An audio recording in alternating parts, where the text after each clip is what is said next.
ইফতারির আগে যে দোয়া ওইটা আল্লাহ ফিরায় না। ইফতারি করার আগ মুহূর্তে আমরা যে পেঁয়াজু, আলুর চপ, বেগুনি, হ্যাঁ এগুলো খান আপনারা? রুয়াবজা শরবত খান নাকি? এই যে সাজায় রাখা হয় ডিজাইন করে, এইগুলো রেখে যখন দোয়া করেন, এই দোয়াটা আল্লাহ শোনে খুব। আল্লাহ বলে, কিরে ফেরেশতারা, ঘটনা কি? এত খাবার কেন? আল্লাহ রোজা রাখছে। কি চায়? আল্লাহ ক্ষমা চায়। তো খায় না যে তৃষ্ণার, তো আল্লাহ আপনার ভয়ে। আমারা দেখছে না, আল্লাহ আপনারা দেখে নাই। জান্নাত দেখে নাই, আমার জাহান্নাম দেখেছে, আল্লাহ কিন্তু জানে। তারপরে ফেরেশতাদের মুখ থেকে বের করা হবে। সুবহানাল্লাহ পড়েন। আমার জাহান্নাম দেখেছি কিনা বলো। ফেরেশতারা বলে, না জাহান্নাম দেখে নাই। আমার জান্নাত দেখেছে কিনা বলো। জান্নাতও দেখে নাই, কিছুই দেখে নাই, আপনারও দেখে নাই। আল্লাহ এবার খুশি হয়ে যাবে।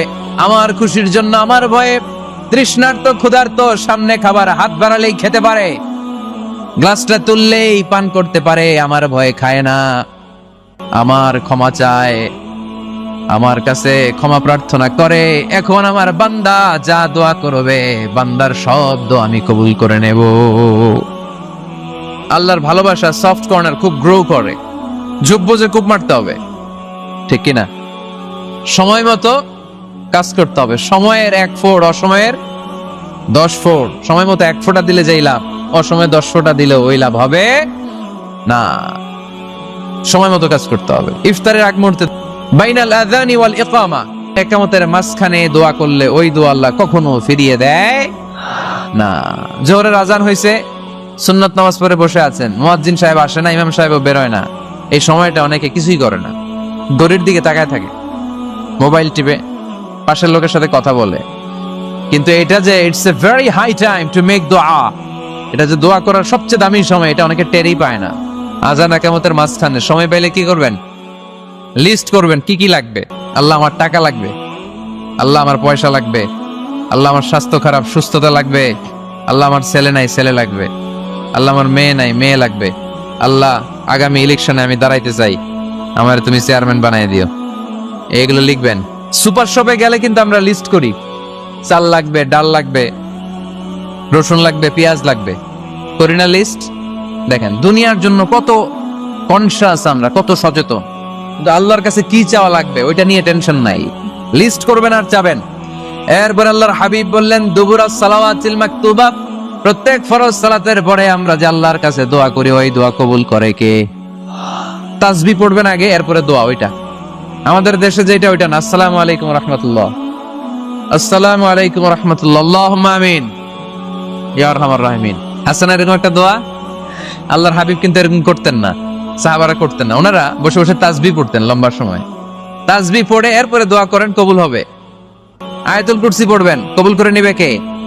মান ক্বারা আয়াতুল কুরসি দুবুরা কুল্লি সালাওয়াতিন মাকতুবা লাম ইয়ামনাহু মিন দুখুলিল জান্নাতি ইল্লাল মাউত। প্রত্যেক ফরজ সালাতের পরে যে একবার করে আয়াতুল কুরসি পড়ে, তার জান্নাতে ঢোকার ক্ষেত্রে আর কোনো বাধা নাই। একটা জিনিস ছাড়া, মরণ। মরে না তাই জান্নাতে যায় না, মরলেই জান্নাতি। ইয়া রাহিম, ইয়া গফুর, ইয়া গফফার, ইয়া সত্তার, ইয়া জব্বার। দোয়ার শুরুতে এই নামগুলো ধরে ধরে যদি আবেগ নিয়ে, ভালোবাসা নিয়ে আল্লাহরে ডাকেন, দোয়া কবুল করে নিবে কে? এই দোয়ার মাঝখানে যদি 1 ফোঁটা চোখের পানি ফেলতে পারেন, কবুল হবে? কবুল করবে কে? চোখের পানি ফেলবার চেষ্টা করবেন। নিজেকে যত ছোট করে আল্লাহর কাছে উপস্থাপন করা যায়, যত ছোট করা যায় নিজেকে। আল্লাহর হাবিব সাল্লাল্লাহু আলাইহি ওয়াসাল্লাম মহাবিশ্বের শ্রেষ্ঠতম মানুষ, তিনি দোয়ার সময় আল্লাহরে বলতেন, আল্লাহুম্মা ইন্নী আবদুক, আল্লাহ আমি আপনার দাস, আমি আপনার গোলাম। ওয়াবনু আবদিক, গোলামের ঘরের গোলাম। ওয়াবনু আমাতিক, দাসীর ঘরের গোলাম, বান্দির ঘরের গোলাম। আমার বাবা আব্দুল্লাহ আপনার গোলাম, আমার মা আমেনা আপনার দাসী। সুবহানাল্লাহ পড়বেন না? কিভাবে নিজেকে ছোট করতে হয় আল্লাহর হাবিব সাল্লাল্লাহু আলাইহি ওয়াসাল্লাম ছোট করতেন।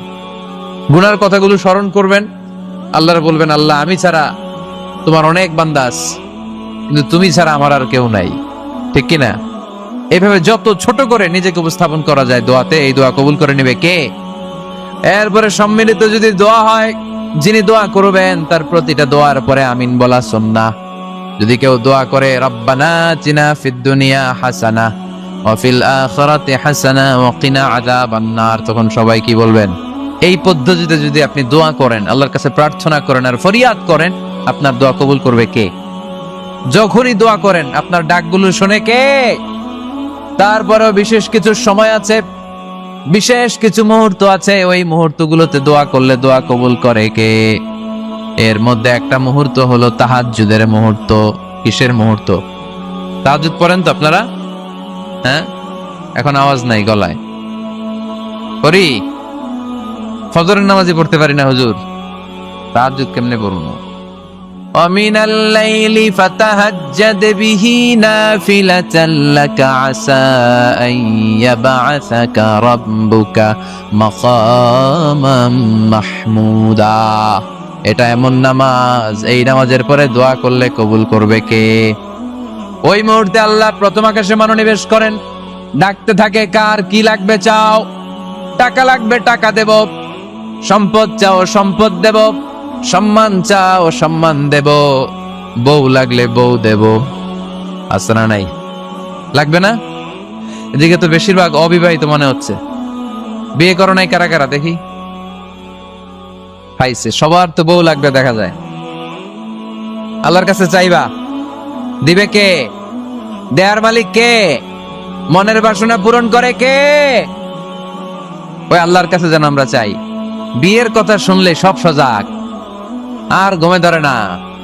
এখন সজাগ জাতি, চাইতে হয়। যুবক ভাইরা চাইতে হবে আল্লাহর কাছে, নেককার স্ত্রী চাইতে হয়, নেককার সন্তান চাইতে হয়। তাহাজ্জুদের সালাতে যেন আল্লাহর আমরা বলতে পারি, আল্লাহ এমন জীবন সঙ্গিনী দাও, রূপবতী, গুণবতী, নেককার, যার সাথে দুনিয়াতেও থাকবো জান্নাতেও থাকবো। ঠিক কিনা? এই দাম্পত্য জীবন কি শুধু দুনিয়ায়? আমার স্ত্রী আমার সাথে জান্নাতে যাক, আমি চাই কি চাই না? মুমিনরা দুনিয়াতেও একসাথে জান্নাতেও একসাথে, ঠিক কিনা? তাহাজ্জুদের দোয়া আল্লাহ ফিরায় না। এরপর আল্লাহর হাবিব বললেন, বৃষ্টির নিচে দাঁড়িয়ে দোয়া করো। বৃষ্টি যখন পড়ে বৃষ্টির নিচে দাঁড়িয়ে আপনি দোয়া করবেন, দোয়া কবুল করবে কে? আবার নামাজের মধ্যে 3 জায়গায় দোয়া কবুল হয়। নামাজের শুরুতে, সেজদায় পড়ে, সালাম ফিরানোর আগে। বিশ্বনবী রমাদান আল মুবারক আসার 2 মাস আগ থেকে প্রস্তুতি নিতেন। বিশ্বনবী দোয়া করতে শুরু করতেন রজব মাস থেকে, আর আল্লাহর কাছে বলতেন, আল্লাহুম্মা বারিক লানা ফি রজব ওয়া শাবান ওয়া বাল্লিগনা রমাদান। রজব শাবানে বরকতে দাও, রমজান মাসে গুনাহ ঝরাও। সপ্তাহ জুড়ে তুমি বরকতে দাও, জুমার দিনেতে গুনাহ ঝরাও। রজব শাবানে বরকতে দাও, রমজান মাসে গুনাহ ঝরাও। চিল্লায় পড়েন আমিন। রমজান আসার 2 মাস আগে বিশ্বনবী রজব মাস থেকে রমজানের প্রস্তুতি নিতেন। আল্লাহু আকবার। আর পড়তেন, আল্লাহুম্মা বারিক লানা ফি রজব ওয়া শাবান। ও আল্লাহ, রজব আর শাবান মাসে আপনি বরকত দেন। ওয়া বাল্লিগনা রমাদান, রমজান মাসে পৌঁছে দেন। এখন যে মাসটা চলতেছে এটা কি মাস? হ্যাঁ, তাহলে রমজানের প্রস্তুতি নেওয়ার দরকার আছে না নাই? রমজানের 2 মাস আগ থেকে উনি প্রস্তুতি নিতেন।